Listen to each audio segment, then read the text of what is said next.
Kat ba ke JAC Kitrok Association kidang penkuburam ye ki laingut ki minister jong ke sorkar MDA2 namar ke sorkar kalamap ye ki khajna jong ki commercial vehicle menta kasi ke JYF ko wai na ki seng bhalang ke papet ye ke bha ke mien ha ki imlang sa alang kalami shikman ban ai de ke jing tho sha u konrad sangma Chief Minister Jong Kajalla Meghalaya ban ai ya ki kali shimet ki jo ki jing mentoy kumba ai ya ki commercial vehicle kata da ka ba ai ya ki kali shimet da ko one time settlement scheme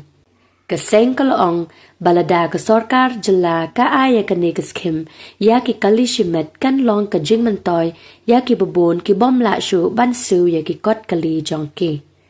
ya ka ne ka jing tho ka seng kalapha lang ba ka office traikam Jong u Deputy Commissioner West Jentia Hills District. Ka JYF kalaong ki kali shimet ru na do ka por COVID-19 had do menta ki don shibon ki bomla shu ban siu ya ki kot kisla kali jong ki.